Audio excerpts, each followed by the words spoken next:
Miss Liz, tea time, yeah. Making a difference, one cup at a time. Tea time, yeah. Miss Liz, tea time, yeah. Making a difference, one cup at a time. Tea time. So be sure to grab your tea, grab a seat, and tune in to Miss Liz.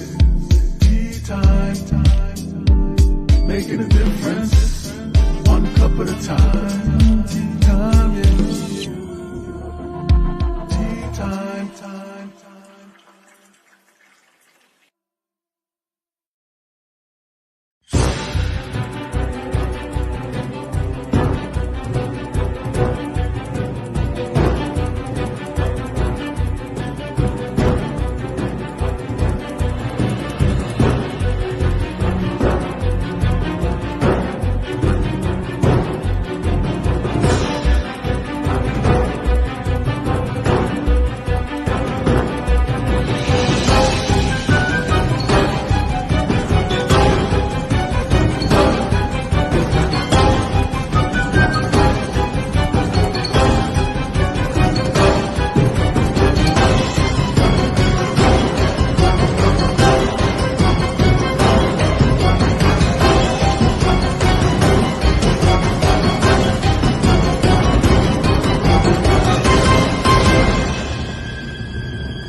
Well, welcome to Tea Time. We are here for the evening tea time. And yes, we are early tonight for all of my listeners out there. We just switch it up once in a while. We just got to keep you on your toes.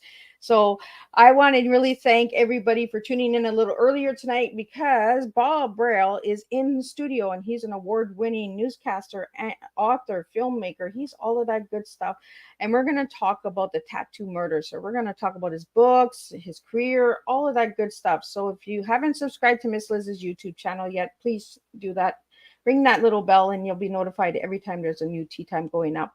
Also, if you haven't heard of Miss Liz, you can check out the website at www.misslizsteatime. All the tea time guests are listed there. So if you want to RSVP all of the new guests that are coming up this month in November as well, you can do that.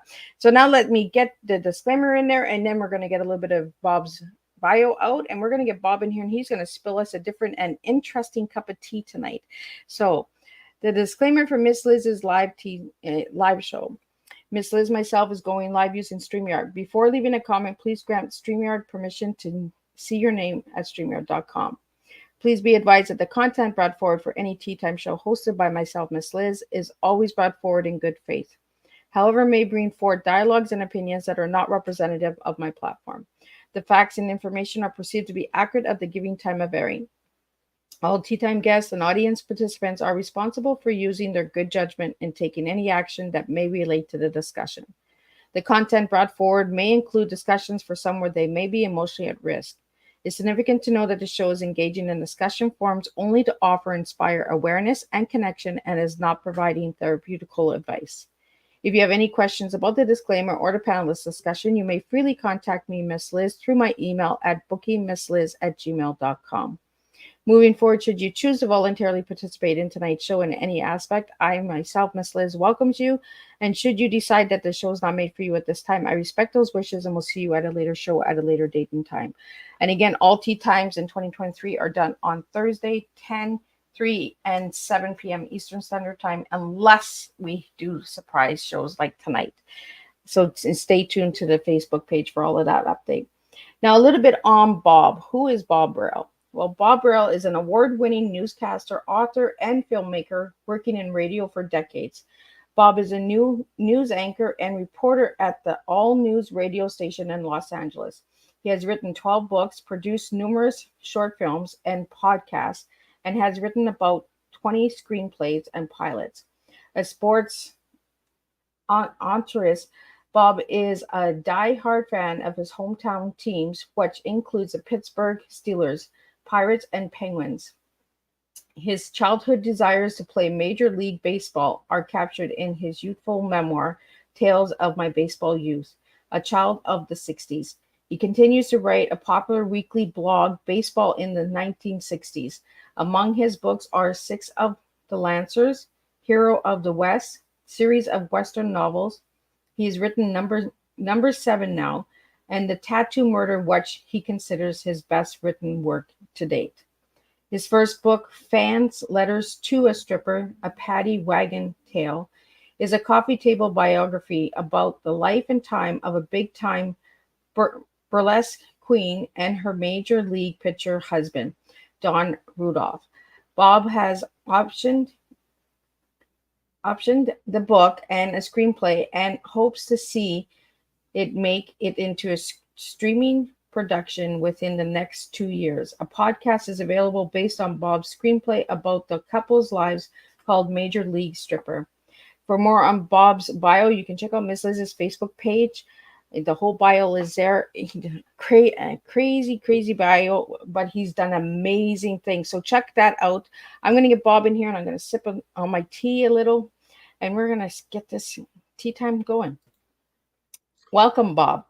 Well, thank you, Liz. Yeah, I have to, before you say anything, I have to say thank you for going early, because we're going early because, as you mentioned, I'm a Big Ten Penguins fan, and my company got a suite for a bunch of us tonight at the Penguins-Kings game at Crypto.com Arena. And so with LA traffic, I have to leave earlier than I normally would. So thank you so much for going a little bit early.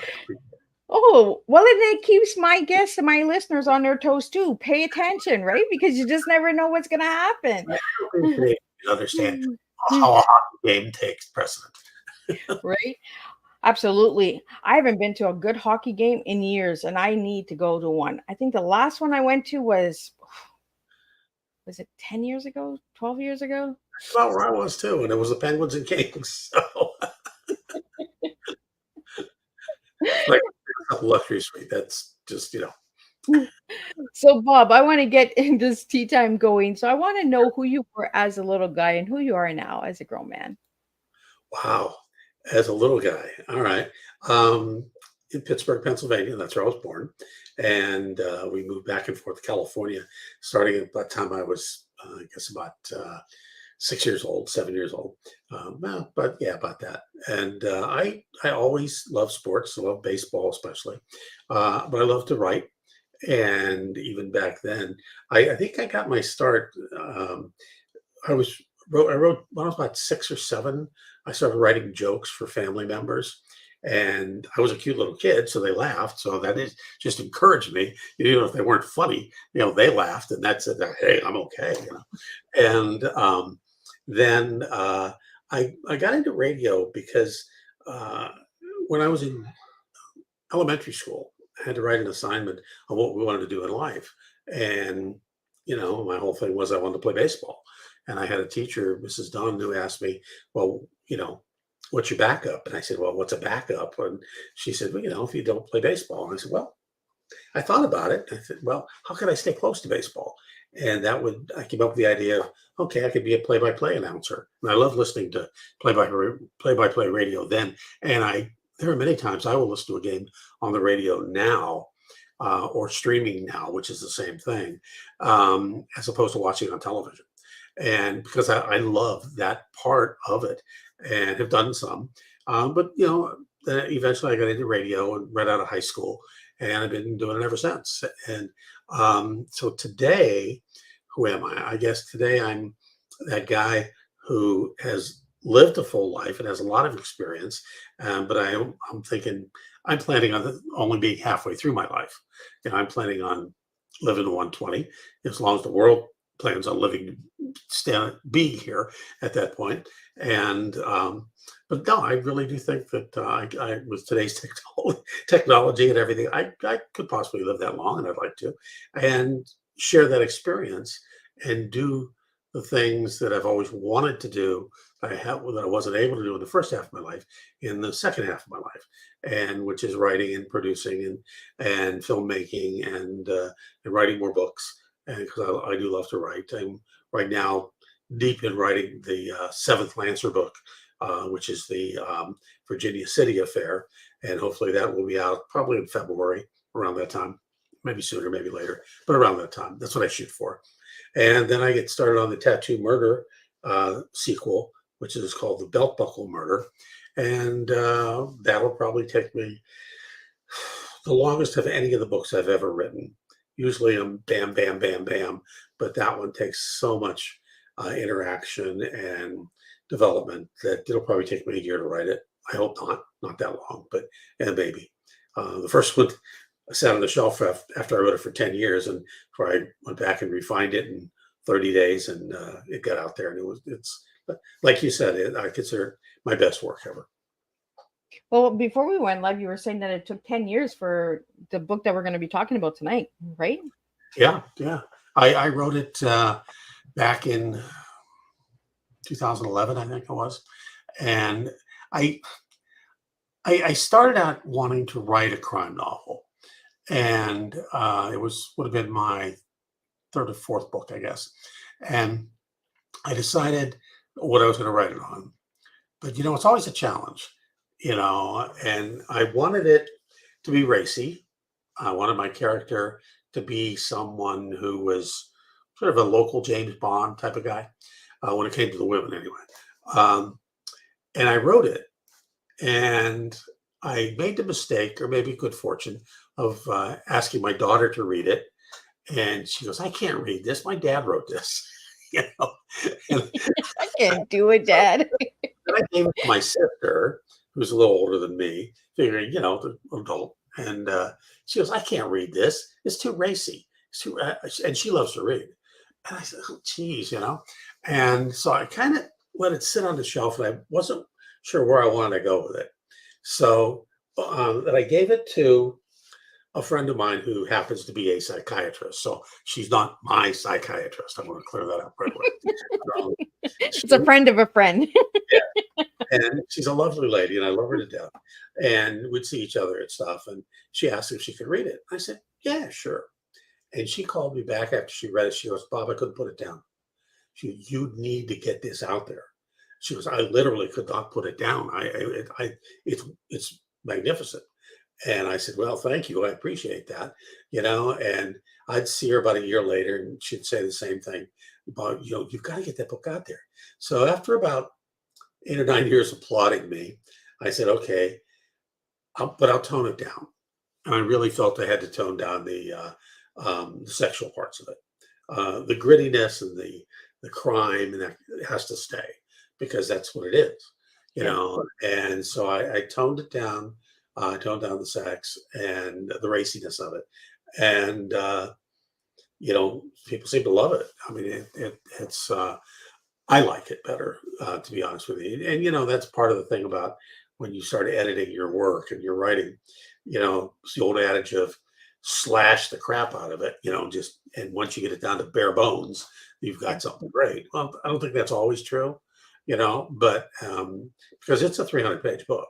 Most of my books are 200, but there's a lot involved, and it is one of those things that I can't wait to start writing the sequel. The sequel's in my head. It's partially outlined, and it's actually based on a case that I covered as a reporter in Fresno, California, back in the mid 80s. No, early 80s, because I left there in about 83, 84, somewhere there. An actual case. I'm going to change it around a lot, but the basics are there. That gave me the inspiration for it. So where do you get some from your experiences in life, Bob? But where do you get the ideas for all these books? Because you've written a lot of books. Yeah, and I've written a varied amount. That's kind of one of the things about my life. I've always felt that I was versatile, and sometimes too versatile, but for my own good. But a lot of times, believe it or not, especially with films, I'll be driving down the street and I'll just look out and I'll see a scene. It could be a lady with a dog. It could be, a guy giving me an ugly stare as he drives by in a car. It could be anything. It could be a plane going across the sky. And for some reason, it clicks in my head a story. And usually what I do is I'll drive on for another mile thinking about this, and then I'll pull over, I'll pull out my phone, and I'll record that into my voice recorder on my phone. So I have it. and then I'll go back to it and I'll get it off on in Word or whatever, so I have it on my computer, and I just develop a story from it. That's usually the way it happens. Now, often, no, I mean not often. I'll say sometimes you hear a song that gives you some inspiration. I think that is very common, um, and it happens occasionally. That happened to me before, and occasionally you'll hear someone telling a story, and that story kind of rings to the point where you get a bigger story out of it, and you just kind of go with it. And that's kind of where I've always been. I love history. I came up with a saying years ago that I put on all my websites, that be a student of history, not a victim of it. And, basically, sort of like the old adage of, those who don't learn history are doomed to repeat it, because you have to have that. And I love history, always have since I was just a little kid. So a lot of what I tackle is somewhat historical, but not always. Well, it's like you said, right? In history, if you don't learn it, you're going to repeat it, right? Yeah. Mm-hmm. And that's what we see that's going on in the world today is people are not, they don't know their history. So they're just going out and repeating everything. Like it is, it's amazing. It's like we see the same conflicts over and over and over, the same mistakes being made over and over and over. And, it's not just in the rest of the world, it's in our own countries, Yep. And we see this over and over. It's like, and I guess, here, I'm going to tell you a real quick story. There was about 10 years ago, we had a young person who was working at a radio station I was working at. And the editor and I were talking about the two Germanys, in the 20th century. And she was a 4-year student on daddy's money at USC. And it was one of those things that, she'd had 4 years of college, and it was just amazing. She looked up at us and she said, there were two Germanys. And we looked at her, it's like, what? When were there two Germanys? And I looked at it, did you not go 4 years to university? She goes, yeah. I said, you never knew that there were two. I said, look, two things. I understand Russian communism, Soviet communism was a 20th century phenomenon. Started in 1917, ended in 1989, technically. I understand you were born after the wall came down in Berlin, but how could you not know that there were two Germanys? I mean, it occupied half the 20th century, almost half. And it was like, it just amazed me. So that the fact that people don't latch on or don't understand history. Now, part of it's a school system. I mean, even when I was going to junior high and high school, we didn't get enough history. I was never satisfied with history. And I didn't go to college. So that kind of, washed that out. But it's getting back to your point. It's one of my pet peeves, as you can understand. I'm like that too. I'm just like, really, guys? Like, come on, like, we have everybody going to school, but they're coming out not knowing anything. Like, what is going on here? Like, I one of my biggest pet peeves too. Like, I'm like, you guys don't know about that? How come you guys don't know about that? Like, you went to school, did you not? Like, the other issue is I can't understand. I have to admit, I'm not up on language today, the current language. Is that what we call it? Texting one of my grandsons back and forth, and I texted. They live in Texas, and I texted him something, and he gave me this answer back, and I was like, "Okay, I have to go to the Urban Dictionary to find out what that is." and I still didn't understand it, and I was like, "Okay, I think." My wife said, "You just need to ask him." Explanation, please. And I understand. We had the same thing. I still have, growing up in the late 50s, mid 50s, early 60s, I still use the word man. Hey, man, how you doing? What's going on, man? And I understand that is a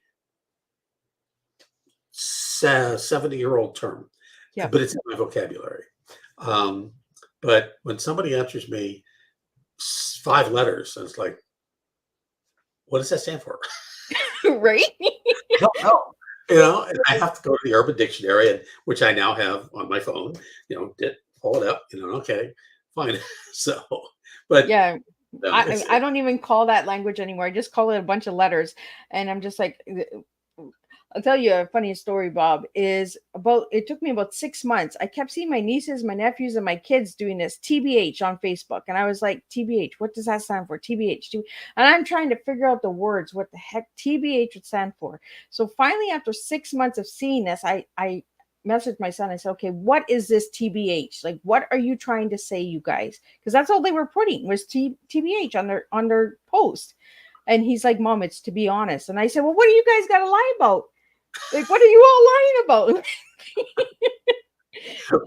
The very first time in today's world that I came across LOL, I didn't realize it meant laughing out loud. LOL to me was lots of luck, and so I was like, why are you saying lots of luck to me? Then I asked them, I said, no, laughing out, oh, or the other one, laughing my ass off out loud, and it's like, so anyway, but we all have our language. It goes through generations. I understand that. And I got to slap myself every once in a while. Yeah. We got to get in the times, right? It's just like, yeah, I was just floored. I was like, what are you all lying about? Like, all of you guys are putting that out there. So what are you all hiding from us? Like, is there a big family secret that they don't want all the aunts and uncles to know? Like, I didn't know what was going on. It was. Oh, yeah, but we had a few of them too. I can remember a few stories where I had to really hide something from my mom and dad or my brother. It's like, and I did pull it off. I told my brother, 40 years later, do you know that I lied about this to you? About that watch? Guilty conscience kicked in after 40 years. What watch did I give you? And I said, forget it. There's your next screenplay, Bob. The 40-year conscience kicked in. It's not a bad idea. I'll send myself a note for that. No. So I'm gonna get back on track here. Tonight we're here for the book called The Tattoo Murder.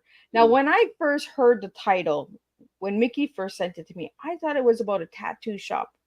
And then I started doing some research and I'm like, oh, that's not what that's about. Okay, so can you tell us a little bit about what The Tattoo Murder is about? Sure. The opening scene takes place over the picture behind me. If you look over my left shoulder, my left, not your left, you'll see a breaker out there. And just on the other side of that breaker, the opening scene, a bloated body washes up on shore. Now, that scene that you're looking at is actually in Ventura, California, which is about an hour out of Los Angeles, northwest, and between Los Angeles and Santa Barbara. And it's a coastal community that's just really nice. It's getting a little more expensive, but it's basically, a lot of people might refer to it as a deadhead community because it's mainly, for years and years and years, been known for surfers and some drug houses, and it is also the corporate home of the Hells Angels motorcycle gang, and that is real life. And the story that is in The Tattoo Murder is, it turns out that this body is a biker, and John Potenza, who's my main character, is a surfing cop. He loves to surf. He surfs at night. He's also a former veteran, combat veteran of the wars in Bosnia and Herzegovina. And he has his ladies, and he is an old school type of cop, young, handsome guy, but he is well respected. And the assignment is given to him to solve this murder. Well, the intrigue is it goes much deeper than that. The tattoo reference is one of the tattoo references is the body of the guy who's washed up on shore was a tattoo artist. And I can say this because it's revealed. That's where that tattoo comes in. Yeah, he was a tattoo artist who came up with a very specific tattoo of a plant that became all the rage. And so that's part of where that comes from. And I won't say anything more about that because it comes deeper than that.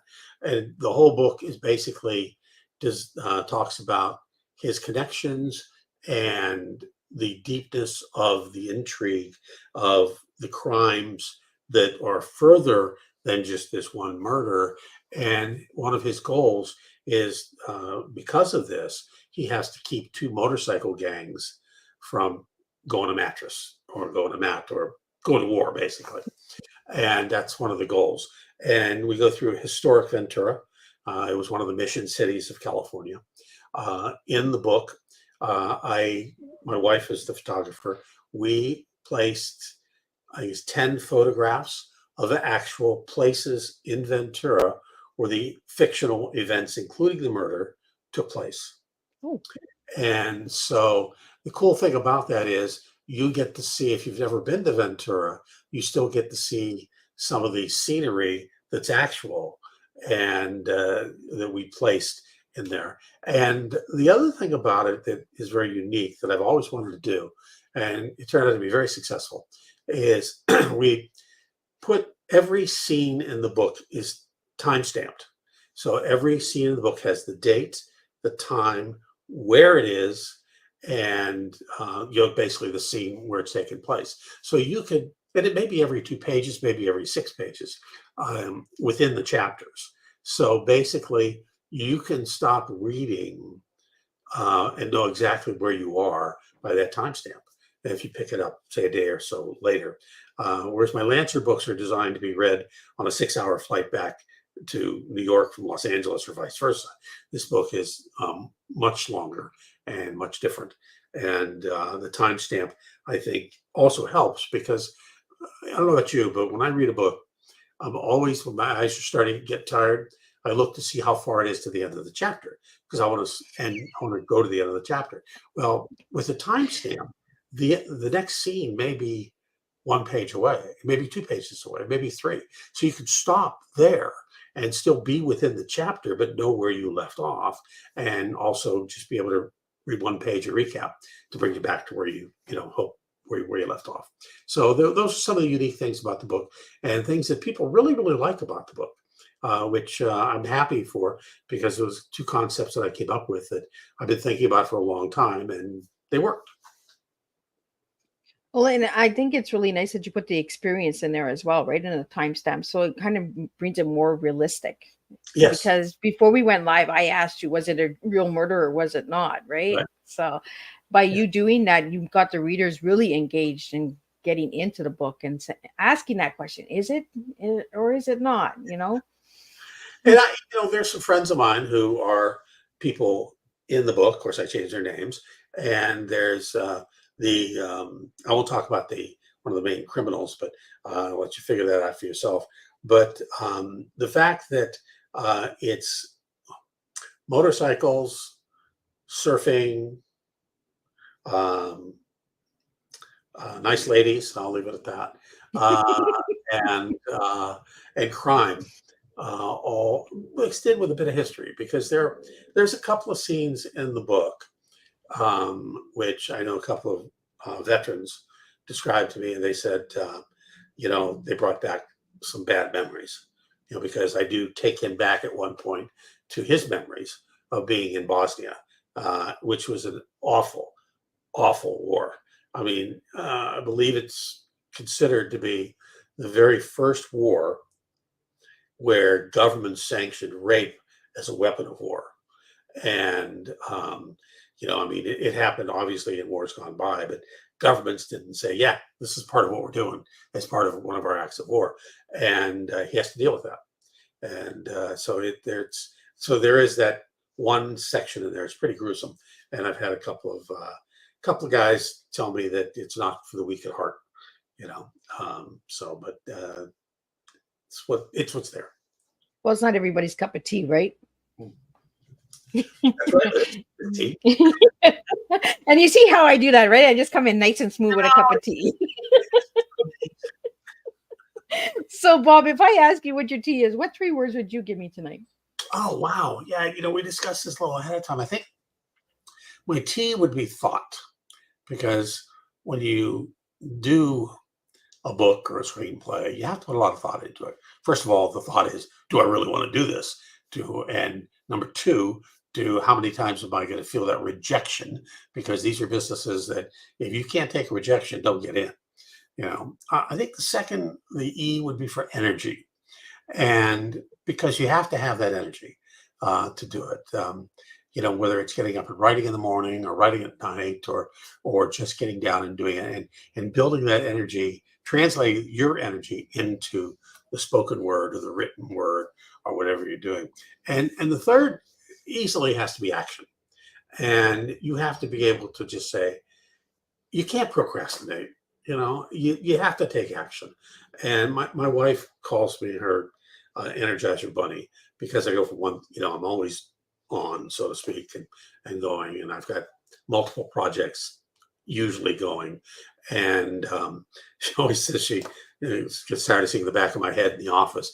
But that's one thing you have to have. And so those 3 things, thought, energy, and action, I think are what I feel I bring and what I have to bring to every project that I do. Well, it's you with the thought process, right? Do I want to do this? Do I want to be rejected? And you talked about rejection. A lot of people don't realize that there's a lot of rejection in filmmaking, in writing, and screenwrites and all that. So I want to get into that because people don't talk about rejection. So, right. So let's talk about that a little bit, Bob. Sure. It's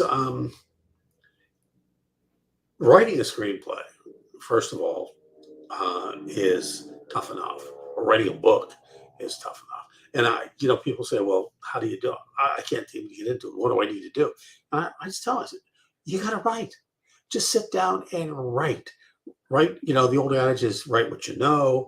That's a good place to start, because nothing gets in. A book doesn't get made unless somebody puts something on paper. You have to do it. It doesn't come out of the sky. It just doesn't fall. The ideas may, but you have to physically put it on paper. And so, that's the first step. And then, that even if you've written the world's greatest novel, if you've not been published before, if you've not sold anything before, you're still nobody, and getting that book or screenplay to the next person is always tough. You will get turned down lots of times. I remember years ago, there used to be a book that had all the publishers listed, and I was trying to break into writing. And I would send out maybe 50 letters and query letters. And if I got one back, chances are it was going to be no. But if I got one back, that was success, because it just getting a response, getting through the person who answers the phones, getting through the person who opens the mail, you ever get it to an agent's desk? I've even had one good friend of mine. He's a dear friend. He's a pretty big agent in Hollywood. He doesn't handle writers, fortunately. He handles actors. And so we're talking one day, and I said, what about query letters? He goes, don't send them. He said, we don't read them. I says, I don't read query letters. There are other people who will tell you, yeah, go ahead and send query letters. And if you at the time you want to do it, do it. I'm not saying don't do it. But he told me, no, at least for him, And he said they're a waste of time. You've got to go out and meet people. You've got to, be in group. It helps to be in a group because, whether it's a writer's group where you can meet with people and get started, I have developed through my short films a crew that we all know each other, and they're the first guys I call, if I'm going to do something. If there's a part for them, I call them. They're in, they're my guys, and I'm their guy, and so it helps. But that's another thing you got to do. And because we're all together in this, because if you add up all the rejection that we've all had, it would, it'd be the fulcrum tipping the earth. You got a good baseball game going on. Yeah. And whether it's filmmaking, and then the next level up, you're going to get rejected. And then you got to go out and raise money and to produce your production, and you're going to get rejection there, and it's all about sales. And like I said, you could have written the greatest screenplay in the history of the world, but if you can't get it to somebody who likes it enough to, I guess one of the things is, the one thing I hate about this business, I mean, literally hate, there are more people, and most people that I have talked to look for ways to say no before they look for ways to say yes. And that's scary. And it's because they get so much crap, handed to them that, they're finding someone to read a screenplay. Oh my gosh, that's really tough. I fortunately have a very dear friend of mine who is a produced filmmaker. It's been a long time for him. But he's 91 years old. He's sharp as a tack, and he will read my screenplays because he loves it. He loves it, and he will critique them, and he will make notes, and he will give me suggestions. And we get into it sometimes. It's like, no, I don't want that. No, that's not, but he's much more versed in the knowledge of that than I am, and than I probably will ever be. But it's all a learning experience. And Joe is just great. We went back. He called me just the other day and said, I came up with a new scene. He says, you might like this one. I hope you like the other. And the first scene, I loved it. I wrote it into my latest screenplay. The other one, I said, no, no. Not happening. No, it's my ending, not yours. And another, I had a friend tell me once, everybody wants to rewrite your third act, and that is so true. But Joe, Joe asked me, he said, how do I know, how I know that you'll lie? I said, I'll tell you. He goes, I just want to make sure I don't step over the line. And I said, I'll tell you, you stepped over the line. You know that. And if not, I'll tell you that point blank. That's one thing I'm learning about having all these interviews with all these filmmakers and directors and producers. You got to be really straightforward, because if you just sugarcoat everything, you're just delaying time and you're wasting someone's time, right? And that's one thing that's my biggest pet peeve. Don't waste my time. Yeah. My time is precious, right? If you're just going to come here and waste my time, then go somewhere else. Go to another table. I don't have time for that. And I'm learning that by having these conversations with all of you, like people like you, Bob, that are in the film industry, and that, time is precious, and you guys don't have time to be, it's like you said, with the letters, the query letters, I got no time for that. So, get out there and communicate, start having conversations, text messages are so many misunderstandings. People don't understand feelings and emotions in there. And then you get big commotion going on. Just go out and have a conversation, have a cup of tea, have a coffee, have a beer, have a glass of wine, get out there. And, we're not doing that anymore. I'm finding that the world is just closing up and just screens. Everybody just wants to talk through the screen, right? That is so much of the pandemic that we came through. It changed so many things. One of the things it really changed, I had a producer tell me, who's a very good friend of mine. He said, Bob, I used to go to 3 places in a day to talk to people. And he said it was really difficult because of LA traffic. One was here, one was Santa Monica, one was West Hollywood, one was in the San Fernando Valley. He said, now it's all screens. They just want to meet on Zoom or similar. And he said, you'd think that was good, but it's not, because you're not in the room. You're not in the room with them. And that's one of the pet peeves that actors were dealing with. And, they just ended the strike this last 24 hours. And one of the things they were dealing with is self-pitching and self-recording. Basically, what casting directors are doing now is they're asking you to do your sides, do your lines on your phone, and then send it to them. And so they can see all this without you being in the room and trying to persuade them. And it's like, they want to see your talent. Well, a big part of this is you making your pitch about who you are, not just who your talent is. And it's very difficult when you're not in the room to get that across. And so many places, I mean, not everybody does it, but it's becoming more and more the norm. And actors hate it. They don't want to do it. They want to show up for an audition. They don't want to, do the audition because there's no notes. Usually if you're in the room with a casting director, they may look at you and say, can you tweak this a little bit? Can you drop the accent? Can you maybe give me an accent? But they can't do that if you send them, a 2-minute reel. Yeah. There's no, you can't get any feedback, right? Or it's conversation and it takes hours because you got to wait for that text to come back. You got to wait for that message to come back where you're in person to actually get it done, right?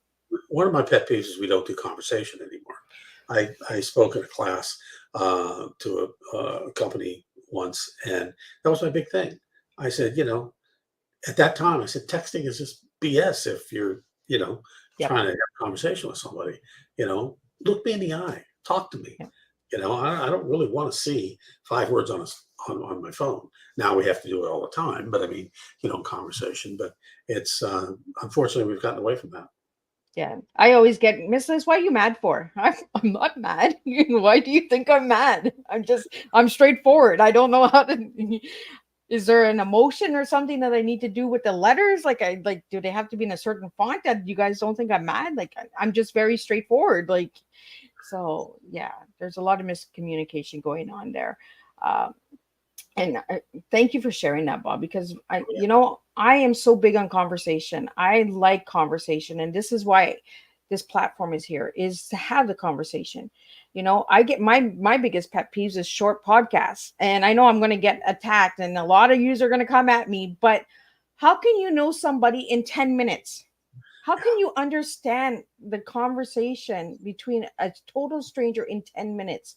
Unless you want to date the person, well, then speed dating or whatever you're doing. I don't know what I'm old school. I'm a grandma. I like the long conversation and I like to get to know my guests. When I first started podcasting, the norm was an hour because it was that travel time. It takes most people an hour to get to work and they can listen on their way to work or on the way home. And then it started getting shorter with more podcasts because you couldn't get through the noise. And everybody was doing podcasts. There was so many, and it was, and you had to spend money to advertise and to get a listenership, get some numbers built up. And then it started going shorter and shorter. And I think, I'm hearing more because of true crime podcasts and things where I'm hearing more now of 30-minute podcasts or even hour-long podcasts like yours. And I think that, it's come full circle. And it may go back to short ones again at some point too. There are some that, it's okay to be shorter. It's definitely just information for the day. But, it's like, I want to spend a half hour. I mean, there are certain NPR podcasts that I listen to, and they're, at least a half hour or an hour. And I enjoy them because it takes me an hour to get home from work or an hour to get to work, so. Yeah, anything under 30 minutes, I'm like, I'll just listen to music. I'll put the radio on and listen to music instead. I don't know how you are doing it. And I know I'm going to get a lot of hate mail. Miss Liz really doesn't care. Miss Liz likes the longer podcasts. My listening audience is between 46 and 91. So I'm going with the longer ones. Bob, I want to get into the film that you made about the 1970, I think 1971. 71 earthquake? Sure. Yeah, let's talk about that because I did not know about that earthquake. And I was mad at myself because I was like, what? I did not know. Well, the thing about the 71 earthquake, I was a senior at Somar High School. And I was working at a local grocery store part-time. And the earthquake happened February 9th, 1971. And it was another one USGS seismologist we spoke to had on in the film, called it the most important earthquake in U.S. history because of the timing, because of everything that happened and what would happen afterwards. All the things that were developed afterwards, whether it was search and rescue dogs, search and rescue teams, citizen emergency response teams, earthquake insurance in California. Those were all things that were developed because of the Somar earthquake. It was a 6.5, I believe. I have to check back and say, but it was massive. It happened at 6 o'clock in the morning, 6:02, and it shook us out of bed. It was a school day. It was a Tuesday. And I mean, I literally, at that point, I was 16. I was 17. And I was in bed. And the first thing I thought of, to be very honest with you, is nuclear attack.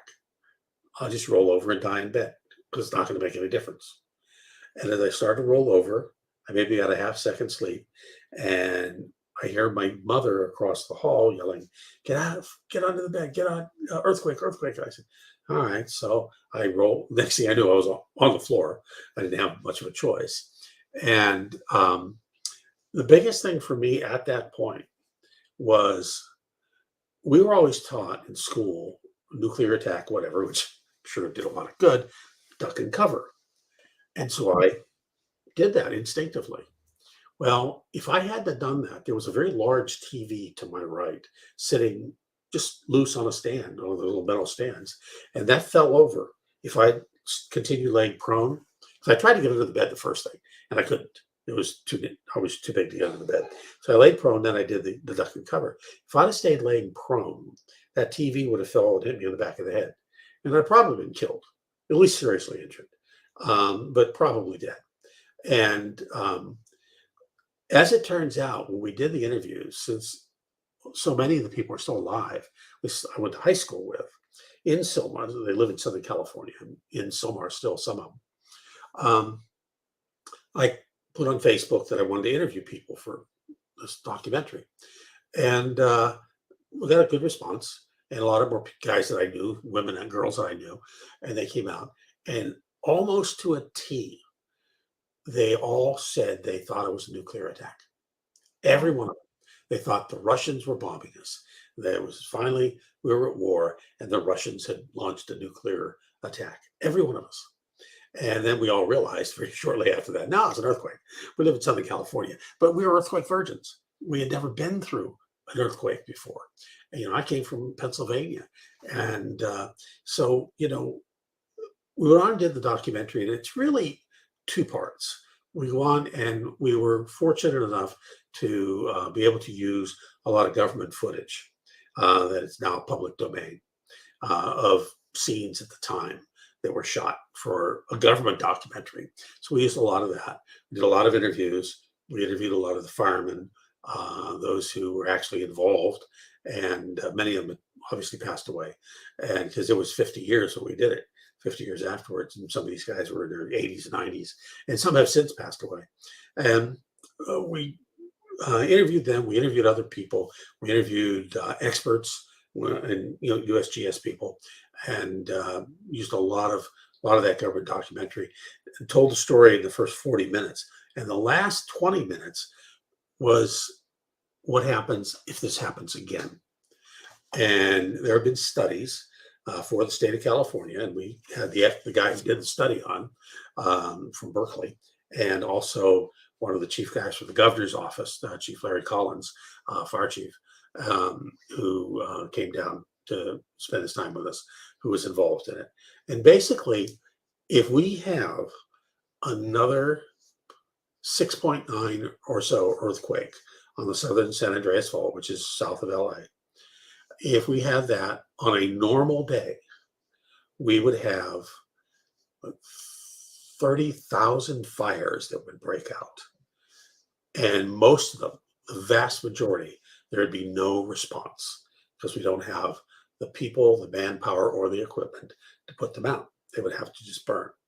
If it happened on a Santa Ana wind day, we have these massive Santa Ana winds that everybody knows about. If it happened on that day, we'd be facing in Southern California 300,000 fatalities. Wow. And it's all documented. I mean, because the fires, first of all, the fires would be massive, and people would just be gone. The grasslands, we have such an interface in Southern California between wildland and urban that it's like a matchstick if that happens. And we just don't have the equipment or the people, the bodies to, do much about it. One of the things they are doing now is they're trying to put electrical power the lines underground, which will help because you won't have these massive towers that will fall over in such an earthquake, or could fall over. Not, well, everyone would fall over, but so that's basically that story that we told. It's on Amazon Prime. You can get it there. You can also see it on Tubi for free if you don't mind watching the commercials. And but it's a great story. It's a documentary that I've wanted to do since the day it happened. And for me, it was I worked at a grocery store, like I said. We talk about that too, of what is no longer on a shelf during a 6+ earthquake at a grocery store. There's nothing, and somebody has to clean it up. And I was one of those box boys, which we used to call ourselves, who at $1.60 an hour, $1.62, I was union, and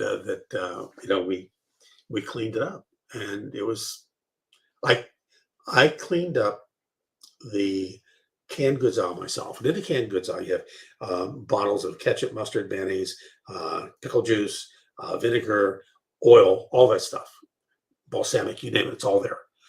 And once you got the cans up, you were standing in a juice, probably about this deep, of all those combinations.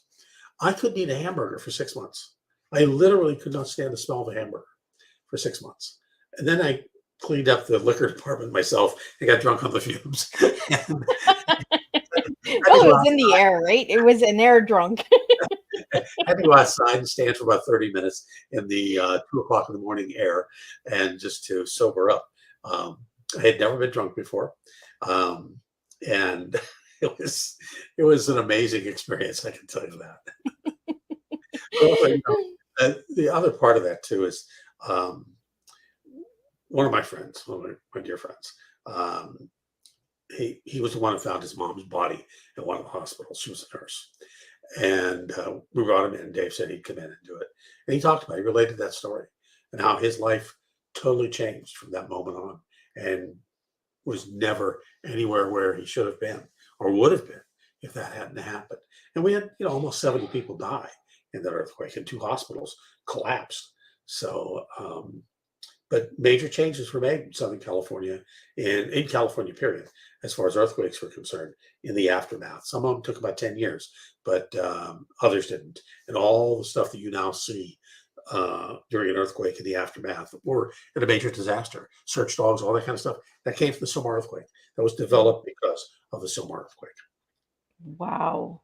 Yeah, when I seen that, I was like, how come I don't know about this one? Like, I'm a real geek when it comes to stuff. I'm always like storms, watching how life changes, right? How cars are built. I'm an old car junkie too. I like the older cars, and I'm just like, the cars they make today is like little plastic toys. Like, come on, there's no detail to them. There's no character to them.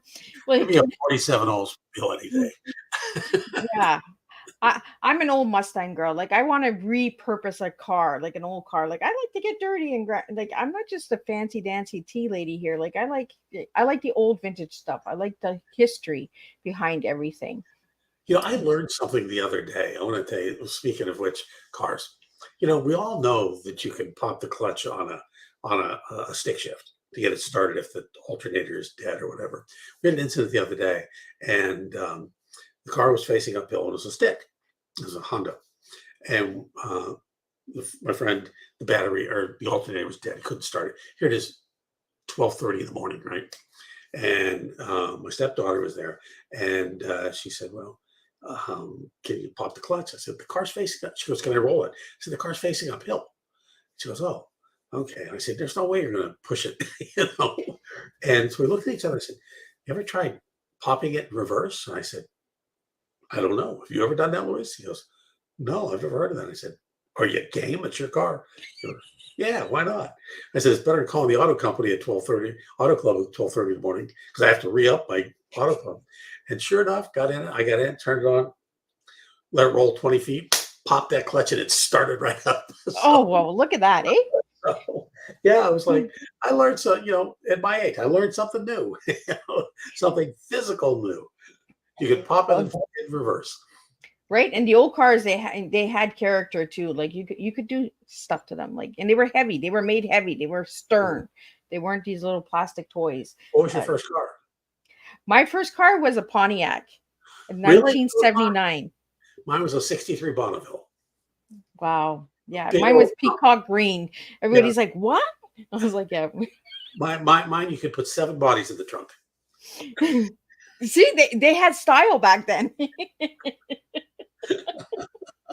We could take it down to another tattoo murder, right? There you go. So if anybody would like to get your books and know more about you, Bob, how can they find you? The easy thing is, first of all, Amazon is there. You know that. You can also go to bobbrillbooks.com. That's my site. I would send you out one. TuscanyBayBooks.com, which is my publisher for that particular book. My publisher for the last couple of Lancer books is a different publisher. And it's my publicist is going to kill me. I'm going to get in trouble. Am I getting in trouble? Putnam Publishing, and and you can anytime if you Google me, if you Google Bob Brill, just the words Bob Brill, I will come up usually 17 of the top 20 searches. And somewhere in there. I'm not Bob Brill, the IP attorney in Chicago. I'm not Bob Brill, the drummer for Berlin. I'm not Bob Brill, who is the Tony Award-winning set designer on Broadway. And I'm definitely not Bob Brill, the bodybuilder. That dude's just like muscles everywhere. But I'll come up always number 1, and usually somewhere 15, 17 out of the top 20. So if you Google me, I'm out there. I'm easy to find, and feel free to do that. But Bob Brill Books and bobbrill.com and the other sites as well. So. Well, awesome. Well, I had an awesome time talking. Like, I could talk to you all night, but I know you got a hockey game to get to. So Oh yeah. I'm just like, okay, hockey over, Miss Liz. I got it. So what's your final message for everybody tonight, Bob, before we wrap up? If you want to be a writer, just keep writing. Just sit down and do it. And it doesn't matter how old you are. Don't think your life is past. I will tell you, I'm 70, and I'm looking at being just over past halfway in my life. And just do it. Don't ever, retiring is one thing. I don't know if I can ever really retire. But people, I think, need to just keep on doing it. Don't let the fear of Alzheimer's or any of that other stuff overtake you. Keep active, keep busy, and don't stop, because you only get one life, and you want to live it to the fullest. And there are times to relax, and you can sleep when you're dead. So what can I tell you? Or you could get an old car like Bob had before and put 7 bodies in there. And we'll start a whole new series of books. And buy books. Buy physical books. Please buy physical books. I know, right? I'm a physical book girl, man. I like reading online, but then I'm like, I need the book. I need to hold it. There's just something about holding a book and reading it. It really does make a difference. And people often wonder, they say, well, you do this for fun, enjoyment. Yeah, but you know what? It'd be nice we also do it for our living, I've gotten some checks from publishers that were 1 cent, and I've gotten some 29-cent checks. Sure, it's going to happen, but it'd be nice to get one that had 3 numbers to the left of the decimal point once in a while. we do it for a living, and we do it for enjoyment and for fun, and because we have stories to tell. But respect for the authors is also a good thing, and so purchase a physical book. It's gift season. Right? Christmas time's coming. Get some books out there. Have a glass of beer, or, have a bottle and glass of wine, Christmas eggnog, and read a story together. You just never know what you. Oh my gosh. I always get my first eggnog right around this time of year. He's like, just Lauren. You're telling your wife, we got to get eggnog now. With or without the brandy, I'm good. Well, it was a real pleasure having you, Bob. It was a I pleasure really meeting had it. I had a great time. I want to thank all the viewers and tuners that have tuned in tonight. If you're watching a replay, push hashtag replay. Let me know where you're tuning in from, because I always like to know where you're tuning in from. And if you'd like to see something on Tea Time and you haven't seen it yet, let Miss Liz know. Just give me a quick message. And again, I want to thank Mickey Mickelson from Creative Edge for giving me Bob tonight. Without Mickey's help, I would not have these incredible guests. So until then, I will see you next Thursday, same time, same place, 10, 3, and 7 p.m. Eastern Standard Time with 3 new TEAs for all of you to enjoy.